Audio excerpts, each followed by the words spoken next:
Story zone, তোমার অনুভূতিদের খুঁজে নাও এখানেই। ইমরান চৌধুরী কাজের জন্য আরাফের সাথে বকবক করতে লাগলেন। কেয়া এখনো খেতে আসেনি, তার বড় আসেনি।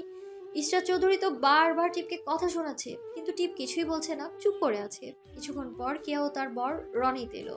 টেবিলে টিপকে দেখে বলল, এখন এই মেয়েটার সাথে এক টেবিলে আমাকে খেতে হবে? No, never. আমি ওর সাথে এক টেবিলে খাবো না। দি, তোর প্রবলেম কেন? কেন এত টিপকে নিয়ে? ও করছেটা কি বল?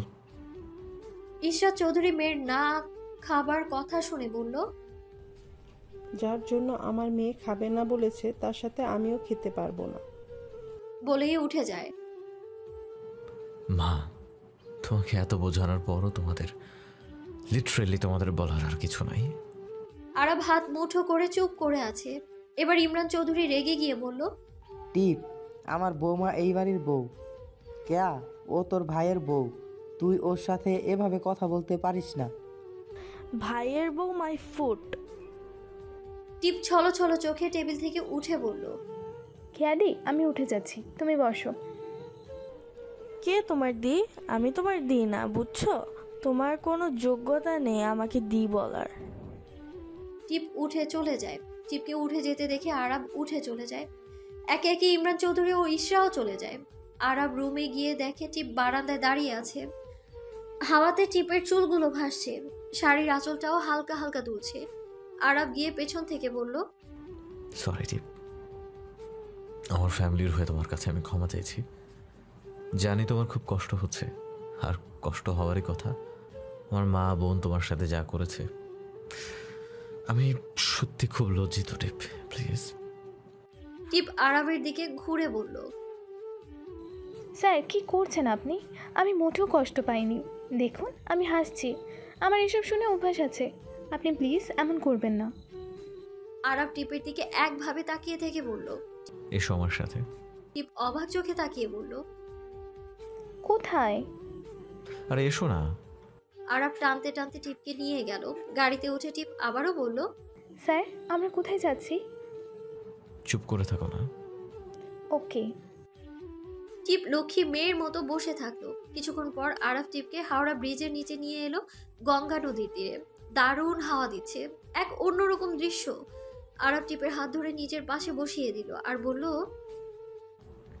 দেখো কি সুন্দর। হুম। জল জাহাজের উপর থেকে কেউ দূরবীন দিয়ে টিপকে দেখছে আর বলছে, ওয়াও পরি, তুমি এখানে? আজ আমি যে তোমাকে দেখে পাগল হয়ে গেলাম। তোমাকে আবার দেখতে পারবো কোনো দিনও ভাবিনি। কিন্তু তোমার পাশে ওটা কে?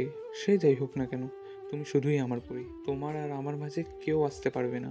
মনে মনে ভাবছে কথাগুলো। পেছন থেকে কেউ এসে বলল, স্যার, আপনার দুবাই যাওয়ার জন্য পাসপোর্ট হয়ে গেছে, আর দুবাইতে একটা ঝামেলা হয়েছে, আপনাকে যেতে হবে।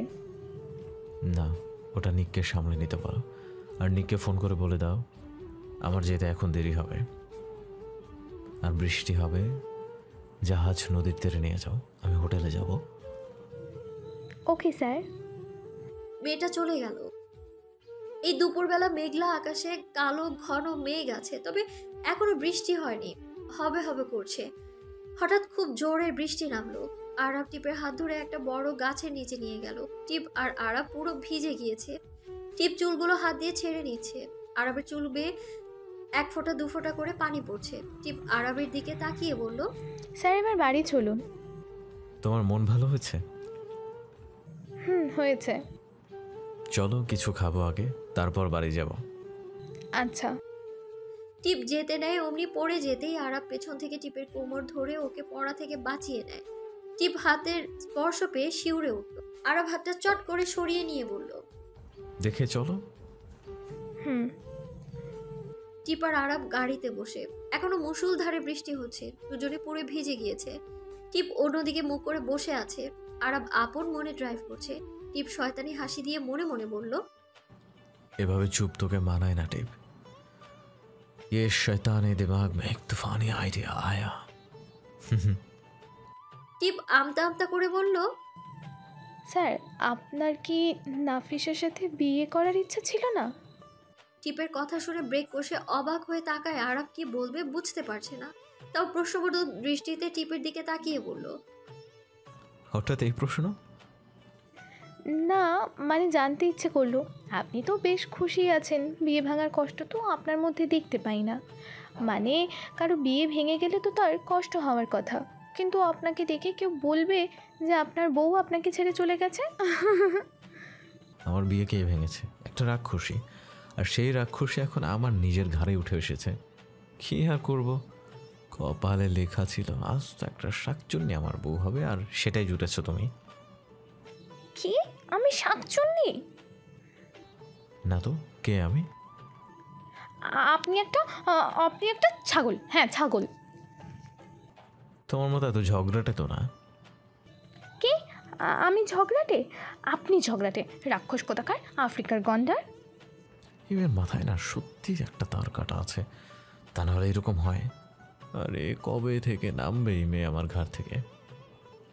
টিপ কথাটা শুনতে পেয়ে বলল, কি বলছো? আমার মাথার তার কাটা? তবে রে। বলেই আরবের হাতটা ধরে কামড়ে ধরে সে। আরব চেঁচিয়ে ওঠে। আউচ, ছাড়ো, রাখছে। বেশ কিছুক্ষণ পর ছাড়লো, হাতের দাগ বসে গিয়েছে দাঁতের। আরব কাদো কাদো হয়ে গিয়েছে। আরব এবার টিপের চুলগুলো ধরে নেয় আর চুল ধরে জোরে টানতে থাকে। টিপ চেঁচিয়ে ওঠে, আল্লাহ গো, বাঁচাও, মরে গেলাম, ছাড়ুন স্যার, লাগছে। আরব ভেঙচি দিয়ে বলল, কেমন লাগলো? আপনি আপনি আস্ত একটা শয়তান। আমার চুলগুলো কি হলো? হায় আল্লাহ, শয়তান লোক একটা। এভাবে ঝগড়া করবে নাকি যাবে? চলুন। আগে খাবো কিছু। ওকে। আরব একটা বড় রেস্টুরেন্টে টিপকে নিয়ে ঢুকলো। একটা টেবিলের কাছে গিয়ে আরব টিপকে বলল, বসো। টিপ বসলো। আরব খাবার অর্ডার দিল। খাবারের লিস্টগুলো দেখছে সে। চুলগুলো থেকে এখনো টপ টপ করে 1 ফোঁটা 2 ফোঁটা জল ঝরে পড়ছে। বিন্দু বিন্দু জল আরবের ফর্সা গালে আর চাপ দাড়িতে লেগে আছে। আরব টিপকে জিজ্ঞেস করলো, কি খাবে? আপনার যেটা ভালো লাগে। ওকে। বাবা, আজ এত ভালো মেয়ে হয়ে গেল কেন? কেন, আমি কি খারাপ? না না না না, একদম না, তুমি তো লক্ষ্মী মেয়ে। দুজনেই হাসতে লাগে। 5-6টা টেবিল পেরিয়ে একটা মেয়ে আরবের দিকে তাকিয়ে আছে। কাঁটা চামচটা থালাতে খোঁচাচ্ছে সে, আর শয়তানি হাসি হাসছে। মনে মনে বলছে, বেশ খুশি আছো দেখে মনে হচ্ছে। ভেবেছিলাম তোমার লাইফ থেকে চলে গিয়ে তোমাকে কষ্ট দেব, কিন্তু না, তুমি বেশ সুখে আছো দেখছি। তবে খুব তাড়াতাড়ি আমি তোমার লাইফটাকে কষ্টে ভরে দেবো আরাফ। আমি জানি তুমি আমাকে এখনও ভালোবাসো। সেই দিন নাটকটা ওখানে শেষ করা ঠিক হয়নি আমার। তোমার কাছাকাছি থেকেই তোমাকে কষ্ট দিতে হবে, কিন্তু আর সেই ভুল করব না। আমি তোমাকে কষ্ট না দিলে আমার যে শান্তি নেই। আমি জানি তুমি আমাকে কতটা ভালোবাসতে। I come back to your life, just wait and see. এই তো নাও, খাবার এসে গেছে। টিপ খেতে শুরু করে আরব গালে হাত দিয়ে টিপের খাওয়া দেখছে। টিপ সেটা খেয়াল করে বলল, স্যার কি দেখছেন? কিছু না, খাও। আপনি খাবেন না? খাচ্ছি তো। টিপ হঠাৎ খেতে খেতে বলল, স্যার একটা কথা বলবো। হ্যাঁ বলো। আসলে আমি অফিসে যেতে চাই, কাজটা করতে চাই। বেশ ভালো কথা। Thank you sir. কাল থেকে যাবে। খাওয়া দাওয়া করে আরব বিল দিয়ে বেরিয়ে এলো। এতক্ষণে বৃষ্টিও থেমে গেছে। আকাশ পরিষ্কার, মনে হচ্ছে আকাশ খিলখিল করে হাসছে। সূর্য ঝলমল করছে। টিপ আর আরব গাড়িতে বসলো। কিছুক্ষণ পর বাড়ি আসে তারা। রনিত, ইশরা আর কিয়া সোফায় বসে আছে। ইমরান খান বাড়িতে নেই, অফিসে গিয়েছে। আর মিসেস চৌধুরী রান্নাঘরে। দুজনকে ঢুকতে দেখে কিয়া ফোনটা রেখে বলল, বাহ, আজকাল বাড়ির কাউকে না জানিয়ে যে যখন পারছে ঘর থেকে বেরিয়ে যাচ্ছে। তা ভাই, কোথায় গিয়েছিলে? ওরা কই যাবে না যাবে সব কি তোমাকে বলে যাবে নাকি? তোমার কুট্টুমি বন্ধ করো, তোমার আর এসব সহ্য করা যাচ্ছে না। কি, তুমি আমার বাড়িতে থেকে আমাকে কথা শোনাও? তোমার সাহস কি করে হয় কেয়া চৌধুরীকে অপমান করার? যে মেয়ে নিজের স্বামীকে সম্মান করে না, সে মেয়ে আবার অন্য কাকে কি সম্মান করবে? আমি চলে গেলাম, তোমার মতো মেয়ের কাছে আমি আর থাকবো না। আমি আমার বৃদ্ধ বাবার কাছে চলে গেলাম। রনিত চলে গেল। আরব আর টিপ হা করে সব দেখছিল। আরব ইচ্ছে করেই রনিতকে আটকালো না, কারণ রনিত বাড়ি থেকে চলে গিয়েছে, এবার কেয়া বুঝতে পারবে। ওর বোঝা খুব দরকার ছিল, পরিবার কি হয় এটা ওর জানার দরকার ছিল। টিপকে নিয়ে উপরে চলে গেল আরব। আরব দৌড়ে আগে ফ্রেশ হতে ঢুকে গেল। টিপ হা করে তাকিয়ে থেকে হেসে দিল। অনেকক্ষণ পর আরব বের হলো। টিপ কোমরে হাত দিয়ে চোখ বড় বড় করে আরবের দিকে তাকিয়ে আছে। আরব মাথা মুছতে মুছতে টিপের দিকে তাকাতেই কিছুটা পেছনে সরে গিয়ে পড়ল। আরে এত রেগে আছো কেন? এতক্ষণ লাগে আপনার? সরুন। টিপ ফ্রেশ হতে ঢুকে কিছুক্ষণ পর বাথরুম থেকে টিপের চিৎকার আসে। আহ! আরব শয়তানি হাসি দিয়ে মনে মনে বলল। কাজ হয়েছে। টিপ দরজা খুলে বাইরে আসে।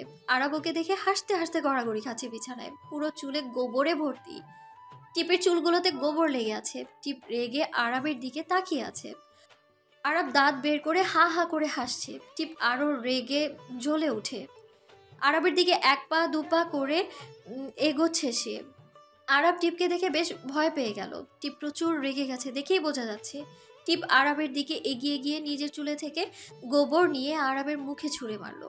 গোবর নিয়ে আরবের মুখ ভর্তি হয়ে গেল। আরবও খুব রেগে গেছে মনে হচ্ছে। কোনো ষাঁড়কে লাল কাপড় দেখালে যেমনটা হয় ঠিক তেমনটাই রেগে আছে। দুজন দুজনের দিকে তাকিয়ে লাল চোখ করে দুজনের মুখেই গোবরে ভর্তি। ছি! হঠাৎ ইশরা রুমে আসেন। সে এসে চেঁচিয়ে বলল, এ তোরা কি অবস্থা করেছিস নিজেদের আর রুমে? ছি ছি ছি, কি গন্ধ! ছি! সব তোমার ওই ভাইয়ের দোষ। ও প্রথমে আমাকে গোবর মাখালো। আরবও ভেঙচি দিয়ে বলল, আমি করেছি, তার প্রমাণ কি দেখাও। প্রমাণ মানে? এই তো প্রমাণ, আমার গামছাতে গোবর তো আপনি দিয়েছেন। আপনি না দিলে কে দেবে? এই রুমে তো আর কেউ নাই। তুমি কি ছেড়ে দিলে? তুমিও তো আমার মুখে গোবর ছুড়ে দিলে মা। আমার বমি পাচ্ছে। বমি পাচ্ছে তাই না? টিপ এসে আরবের চুল ধরে নেয়। আরবও কম কিসে, সেও টিপের চুল ধরে নিল। দুজনেই চুল ধরে মারামারি করছে। ঈশা ওদের কাণ্ড দেখে বিরক্ত হয়ে চেঁচিয়ে বলল, তোরা থাম প্লিজ, স্টপ। দুজনেই থেমে গেল। একে অপর থেকে সরে গিয়ে নিচের দিকে মুখ করে নেয়। ঈশা রাগী কণ্ঠে বলল, কি শুরু করেছিস তোরা? বাচ্চা তোরা, নিজেদের অবস্থা দেখেছিস? উফ, তোদের নিয়ে আর পারি না, যা ফ্রেশ হয়ে। দুজন একসাথে যেতে নেয় অমনি ঈশা রেগে বলল, এখন কি দুজনেই একসাথে বাথরুমে ঢুকবি? যে কেউ একজন ঢোক। আগে আমি। না, আগে আমি। বলছি তো আমি। না, আমার বাথরুম, তাই আগে আমি। আমার বরের বাথরুম, তাই আগে আমি। তোমার বরটা কে? আমি, তাই আগে আমি ঢুকবো। ঈশা রেগে হুঙ্কার দিয়ে বলল, আবার শুরু করলি তোরা? তোদের নিয়ে আর পারি না। ভাবি, আগে তুমি যাও। আরব মুখ ভার করে বলল। কিন্তু ঈশা চোখ দেখিয়ে বলল, দা তুই চুপচাপ বস। ওকে। টিপ ফ্রেশ হয়ে বেরিয়ে আরবকে ভেঙচি দিল। আরব ফ্রেশ হতে ঢুকে পড়ে। সন্ধ্যাবেলা আরব রুমে ঢুকে দেখে টিপ আবারও রুমে নেই। আরব খোঁজাখুঁজি করছে, বাথরুমের সব জায়গায় দেখলো, কোথাও নেই। হঠাৎ বারান্দায় কারো ছায়া পায় আরব। আরব যেতেই কেউ চেঁচিয়ে উঠল। আরব বারান্দায় গিয়ে দেখে কেউ নেই। ও স্পষ্ট শুনতে পেয়েছে ওটা টিপের গলার আওয়াজ, কিন্তু টিপ কই। আরব চেঁচিয়ে বলল, টিপ, কোথায় তুমি? টিপ, দেখো একদম এইসব মজা ভাল লাগে না। কই তুমি? জোরে একটা শব্দ ভেসে আসলো। আমি এখানে। কই? কোথায়? আমি দেখতে পাচ্ছি না। অন্ধ কোথাকার, নিচে তাকান, আমি নিচে। আরব নিচে ঝুঁকে দেখে টিপ কার্নিশ ধরে ঝুলছে। আরব বড় বড় চোখ করে জিজ্ঞেস করলো, তুমি তুমি ওইখানে কি করছো? আসলে না, আমি এখানে হাওয়া খেতে এসেছি। তুমি হাওয়া খেতে ওখানে গেছো? তুমি কি পাগল? তুমি আমারে বলতা, আমি এনে দিতাম। আপনি কি আমাকে তুলবেন নাকি শুভক্ষণের অপেক্ষা করবেন? তুলসী। আরব নিচে গিয়ে কার্নিশে একটা মই লাগালো, তারপর টিপকে নামালো। এবার বলো, ওখানে কেন গিয়েছিলে? আমি ওখানে দাঁড়িয়ে চাঁদ দেখছিলাম, আর ওখানে পানি পড়েছিল। আপনি আমাকে ডাকছিলেন, তাই পেছনে ফিরতে গিয়ে পানিতে পিছলে পড়ে যাই। ভাগ্যিস কার্নিশটা ঠিক সময় ধরে নিয়েছিলাম। আরব হাসবে কি কাঁদবে বুঝতেই পারছে না। আরব হাসতে লাগে। টিপ আরবের হাসি দেখে রেগে গিয়ে ওর বুকে মারতে লাগে। আরব ছুটতে লাগে, টিপ ওর পেছনে ছুটছে। আরব ছুটতে ছুটতে বাড়ির ভেতরে ঢুকে গেল। হ্যালো ডিয়ার লিসেনার্স, আপনারা শুনছেন স্টোরিজ অন প্রেজেন্স ধারাবাহিক পর্ব গল্প। আমাদের সামগ্রিক প্রচেষ্টাকে উৎসাহিত করতে লাইক অ্যান্ড কমেন্ট করতে ভুলবেন না। Thank you. আরব ছুটে গিয়ে বাড়িতে ঢুকে দুজনকে দৌড়ে আসতে দেখে ইশরা বড় বড় চোখ করে কোমরে হাত দিয়ে বলল, তোরা আবার শুরু করেছিস? এইরকম বাচ্চামো করলে তোদের আর সংসার করা হবে না। কদিন পর দুজনে বাচ্চার মা বাবা হবে, আর এনাদেরকে দেখো বাচ্চাদের মতো ঝগড়া করছে। উফ, এদের নিয়ে হয়েছে আমার যত জ্বালা। দরজায় দাঁড়িয়ে ইমরান চৌধুরী হাসতে হাসতে বললেন, কাদের নিয়ে তোর আবার জ্বালা শুরু হলো? দেখো না বাবা, তোমার ছেলে আর বৌমা সব সময় বাচ্চাদের মতো লেগে থাকে একে অপরের সাথে।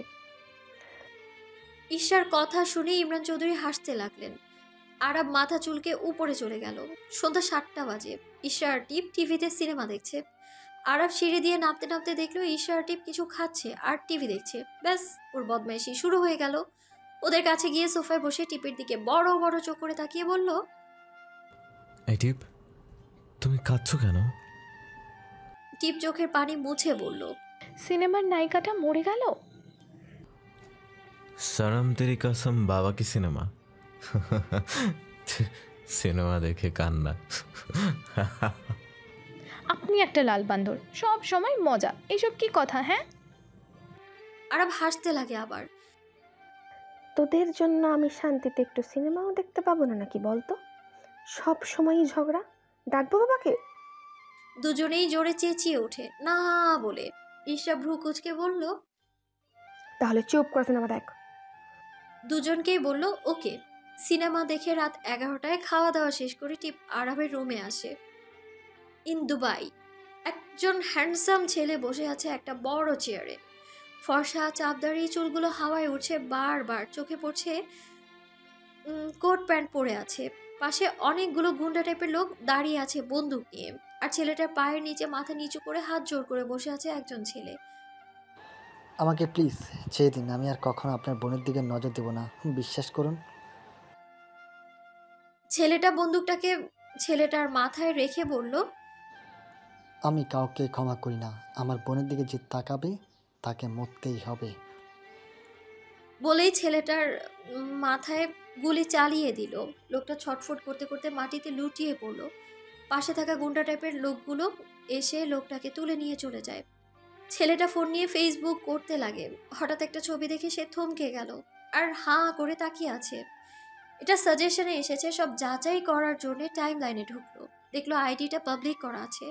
টাইম লাইন ঘুরে দেখতে লাগলো, ঠিকানাটা দেখলো ইন্ডিয়া, ওয়েস্ট বেঙ্গল, কলকাতা। আইডিটা আর কারো নয়, টিপের। টিপের অনেকগুলো ছবি সে ফোনে সেভ করে নিল আর মনে মনে বলল, এই প্রথম কোনো মেয়েকে দেখে কেমন যেন লাগছে। এই মেয়ে এত সুন্দর কি করে? এর থেকে কত সুন্দর সুন্দর মেয়ে আমার পিছনে পড়ে থাকে, আর এই মেয়েকে দেখার পর থেকে আমার বুকটা কেমন যেন করতে লাগলো। নামটাও খুব সুন্দর, টিপ, আমার টিপ। আচ্ছা, একটা মেসেজ করি না, থাক। আচ্ছা, ওর বাড়ি তো কলকাতা, তাহলে আমি ওর সাথে কলকাতা যাব আর আমার এই টিপের সাথে দেখা করব। In India. টিপ সোফায় ঘুমিয়ে আছে। চাঁদের আলো এসে টিপের মুখে পড়ছে। আরব বিছানায় শুয়ে আছেন। আরব পানি খাওয়ার জন্য উঠে টেবিল থেকে পানির বোতলটা নিয়ে পানি খেয়ে ঘুমিয়ে যেতে নেয়। অমনি টিপের দিকে চোখ পড়ে। ঠান্ডায় কাঁপছে টিপ। আরব আস্তে আস্তে পা ফেলে টিপের কাছে যায়। গায়ে হাত দিয়ে দেখে গা জ্বরে পড়ে যাচ্ছে। আরব অবাক হয়ে যায় জ্বর দেখে। তাড়াতাড়ি করে টিপকে কোলে তুলে বিছানায় শুইয়ে দেয়। তারপর আলমিরা থেকে একটা কম্বল বের করে টিপের গায়ে দিয়ে দেয়। ভালো ভালো। এত জ্বর? উফ, আজ বৃষ্টিতে ভিজেছে এই জন্যই। এখন কি করব? মা বাবাকে ডাকা তো ঠিক হবে না, বরং ডাক্তারকে ফোন করি। আরব টেবিল থেকে ফোনটা নিয়ে ডক্টরকে ফোন করে। অনেকক্ষণ পর ডক্টর ফোন তুলে, হ্যালো হ্যালো, ডাক্তার সেন। হ্যাঁ বলো আরাফ, এত রাতে ফোন করেছো? Any problems? কারো কিছু হয়েছে নাকি? হ্যাঁ, আমার ওয়াইফের প্রচণ্ড জ্বর। আপনি প্লিজ যদি একবার এসে দেখতেন খুব উপকার হতো। ওকে, আমি আসছি। কিছুক্ষণ পর ডক্টর আসে, টিপের চিকিৎসা করে কিছু ঔষধ দেয়।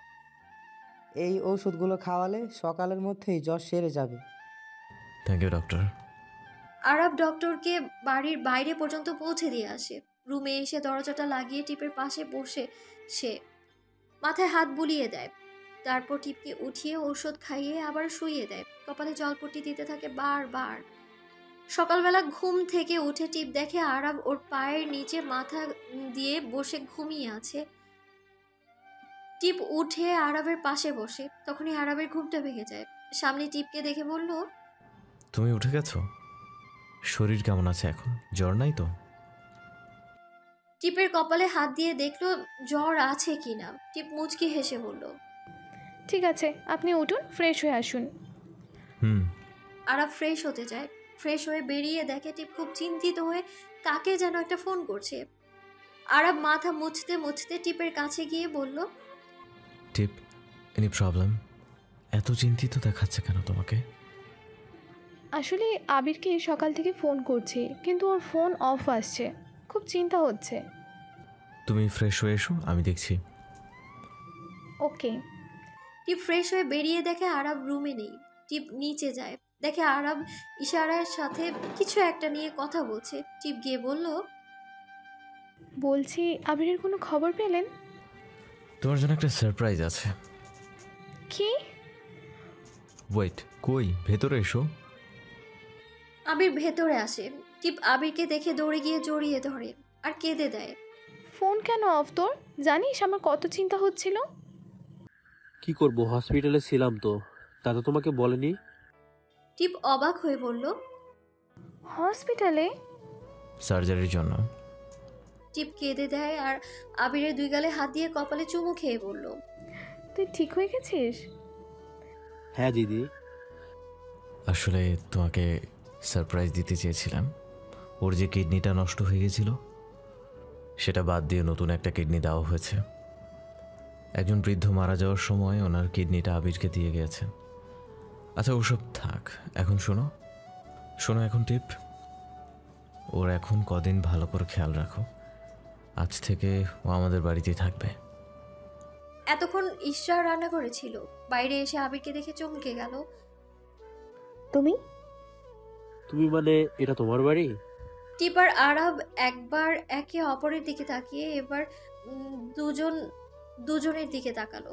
বলল, তোরা একে অপরকে চিনিস?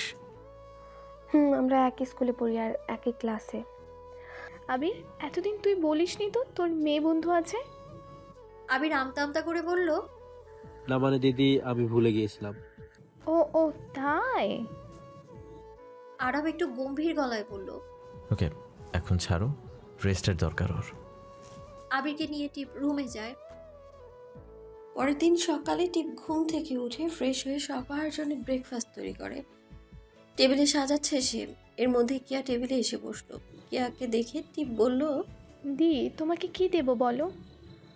তোমাকে আমি বলেছি আমার কি লাগবে আমাকে দাও, নিজের কাজ করো, আমার কাজ তোমাকে করতে হবে না, বুঝেছো? আরব সিঁড়িতে দাঁড়িয়ে সবটা দেখলো।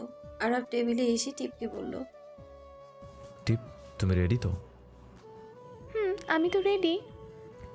আচ্ছা, আমাকে তাড়াতাড়ি খেতে দাও আর তুমিও খেয়ে নাও। ওকে। টিপ একটা লাল সিল্ক শাড়ি পরেছে, গাঢ় করে লাল লিপস্টিক, লাল ছোট্ট একটা টিপ, হাতে লাল চুড়ি, চোখে হালকা কাজল, চুলটা খোলা। টিপ গাড়িতে বসতে আরব বলল, তুমি বিয়ে বাড়ি যাচ্ছ নাকি অফিস? অফকোর্স অফিস যাচ্ছি। তাহলে এত সেজেছো কেন?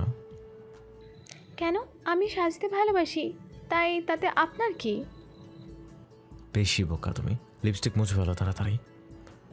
না, মুছবো না। কি টিপ, মুছো, না হলে খুব খারাপ হবে বলে দিলাম। করবেন করেন। अच्छा, लातों की भूत बातों से नहीं मानती। আরব পকেট থেকে রুমাল বের করে জোর করে লিপস্টিক মুছে দেয়। টিপ মুখ গুমড়ো করে বসে আছে, চোখটা ছলছল করছে তার। আরব সিট বেল্ট বেঁধে ড্রাইভ করতে লাগলো। ড্রাইভ করতে করতে বলল, সাজগোজের সবগুলো ব্যবহার করবে কিন্তু লিপস্টিক বাদে। এমন করে বলছে যেন আমি ওনার সত্যি করে বউ।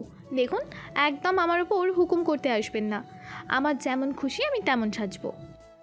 আরব খুব রেগে যায়, রেগে গিয়ে জোরে ব্রেক কষে। টিপ ভয় পেয়ে যায়, কারণ আরব রেগে গেলে যা যা করে, বাপ রে। টিপ রীতিমতো কাঁপতে শুরু করে দিয়েছে। কাঁপতে কাঁপতে টিপ বলল, স্যার সরি, আমি তো মজা করছিলাম। আরব রেগে নিজের হাতটা গাড়িতে মারে আর চেঁচিয়ে বলে ওঠে, জাস্ট শাট আপ, ওকে? বলেই আবার ড্রাইভ করতে লাগলো। অফিসে পৌঁছে আরব টিপের সাথে আর কথা বলেনি। আরব অফিসের রাগী ফেস নিয়ে ঢোকা দেখে অফিসের লোকজন ভয়ে ভয়ে দাঁড়িয়ে গুড মর্নিং জানালো। তারপর আবারও টিপকে মুখ ভার করে আসতে দেখে সবাই বুঝে যায় যে আরবের টিপের জন্যই রেগে আছে আরব। এসব ব্যাপারে মাথা না ঘামিয়ে সবাই সবার কাজে মনোযোগ দিল। টিপ গিয়ে নিজের ডেস্কে বসে পড়লো, কিছু একটা নিয়ে ভাবছে আর দাঁতে নখ কাটছে সে। সবাই টিপকে দেখে মুচকি মুচকি হাসছে। হঠাৎ একজন বলল, টিপ স্যার ডাকছে তোমায়, তাড়াতাড়ি যাও। টিপের ভাবনা ভেঙে কানে কথাটা যেতেই উঠে দাঁড়ালো আর ঢোক গিলে বলল, স্যার আমাকে ডাকছে কেন? সেটা স্যার জানে, তাড়াতাড়ি যাও, স্যারকে দেখে মনে হচ্ছে খুব রেগে আছে। টিপার কথা না বাড়িয়ে ছুটে আরবের কেবিনের দিকে গেল। ভয়ে ঢুকতে পারছে না, দরজায় দাঁড়িয়ে আছে সে। আরব ভেতর থেকে চেঁচিয়ে বলল, মূর্তির মতন ওখানে দাঁড়িয়ে না থেকে ভেতরে এসো। জি স্যার। বলেই ভেতরে ঢুকলো। ভয় টিপের প্রাণ যায় যায়, কপাল ঘামছে, ঘাম ঝরছে কপাল বেয়ে। আরব বলল, এই ফাইলের কাজগুলো আজকের মধ্যে করে আমাকে কালকেই দেবে। আজকের মধ্যে কিন্তু করতে হবে। এতগুলো ফাইল আজের মধ্যে কেমন করে? সে আমি জানি না, সেটা তোমার ব্যাপার। Sir please. চুপচাপ যাও, কাজ শেষ করো। টিপ চলে যায়। কাজ করতে করতে বেশ রাত হয়ে গিয়েছে, অফিসের সবাই চলে গিয়েছে। টিপের খুব ভয় করছে, কিন্তু ওকে তো কাজটা শেষ করতেই হবে। রাত 1টায় কাজ শেষ হয়। টিপ কাজ শেষ করে ঘড়ির দিকে তাকাতেই ভয় পেয়ে যায়। রাত 1টা? আল্লাহ গো, এবার আমি বাড়ি যাবো কেমন করে? আর অফিসেও কেউ নাই, যদি কোনো ভূত আসে। টিপ দোয়া পড়তে পড়তে 1 পা 2 পা করে এগোচ্ছে। হঠাৎ সামনে থেকে কেউ মোমবাতি নিয়ে টিপের দিকে আসছে। টিপ ভয়ে ভয়ে তাকিয়ে আছে। আগুনের আলোর জন্য মুখটা ভালো করে বোঝাও যাচ্ছে না। মোমবাতি যত কাছে আসছে টিপ ভয়ে তত পাচ্ছে। হঠাৎ করে ধপ করে টিপ মেঝেতে পড়ে যায় জ্ঞান হারিয়ে। আর মোমবাতিটা একটা টেবিলে রেখে বলল, টিপ, তোমার আবার কি হলো? আরাফ তাড়াতাড়ি করে টেবিল থেকে পানি নিয়ে টিপের মুখে ছিটায়। টিপ আস্তে আস্তে চোখ খুলে সামনে আরাফকে না দেখেই আবারও চোখ বন্ধ করে ভূত ভূত বলে চেঁচিয়ে ওঠে। আরাফ টিপকে শক্ত করে জড়িয়ে ধরে নিয়ে বলল, টিপ অনেক ভয় পেয়েছো, কিন্তু কেন? টিপের জ্ঞান ফিরে দেখে তাকিয়ে আরাফ ওখানে আছে। ও তাড়াতাড়ি করে নিজেকে আরাফের কাছ থেকে ছাড়িয়ে বলল, মোমবাতি ভূত? হোয়াট? মোমবাতি ভূত? সেটা কি? আমি দেখলাম একটা ভূত মোমবাতি নিয়ে আমার দিকে এগিয়ে আসছিল। মাই গডনেস, ওটা আমি ছিলাম। কারেন্ট চলে গিয়েছিল, তাই মোমবাতিটা নিয়ে তোমার কাছে এসেছিলাম। আরাফ হা হা করে হাসতে লাগলো। টিপ হা করে আরাফের হাসি দেখছে। আরাফ বলল, সো ফানি। এবার চলো, অনেক রাত হয়েছে। চলুন। বেশ কয়েক মাস কেটে গিয়েছে। এই কয়েক মাসে একটা মুহূর্ত বাকি নেই যে আরাফ আর টিপ ঝগড়া করেনি। প্রতিটা মুহূর্তে ঝগড়া লেগেই আছে কোনো না কোনো কারণ নিয়ে। আবির আর ঈশার মধ্যে আগে থেকে বেশ ভালো বন্ধুত্ব হয়ে গিয়েছে। আর কেয়া তো আছেই ঝামেলা পাকানোর জন্য। সবসময় টিপকে ছোট করে, তবে আরাফও ছাড়ে না বলতে। এই কয় মাসে কেয়ার বর রনিত একবারও কেয়ার খোঁজ নেয়নি। সকালবেলা টিপ ঘুমিয়ে আছে সোফায়, আরাফও ঘুমিয়েছিল। সূর্যের আলো এসে মুখে পড়ার জন্য ঘুম ভেঙে পড়েছে তার। ঘুম থেকে উঠে দেখে টিপ আরামে ঘুমোচ্ছে। আরাফ গিয়ে টিপের পাশে বসলো। টিপের সিল্কি চুলগুলো বারবার টিপের চোখে চলে আসছে। টিপের বিরক্ত হচ্ছে, ঘুমের ঘোরে হাত দিয়ে বারবার সরাচ্ছে চুলগুলো। আরাফ মুচকি হেসে টিপের মুখ থেকে চুল সরিয়ে দিয়ে উঠে যায়। ফ্রেশ হয়ে বেরিয়ে দেখে টিপ উঠে পড়েছে। আরাফ মিষ্টি করে বলল, গুড মর্নিং ট্রিপ। টিপ ঘুম ঘুম কণ্ঠে বলল, গুড মর্নিং। যাও ফ্রেশ হয়ে এসো, অফিস যেতে হবে তো। ওকে। হ্যালো ডিয়ার লিসেনার্স, আপনারা শুনছেন স্টোরিজ অন প্রেজেন্স ধারাবাহিক পর্ব গল্প। আমাদের সামগ্রিক প্রচেষ্টাকে উৎসাহিত করতে লাইক অ্যান্ড কমেন্ট করতে ভুলবেন না। Thank you.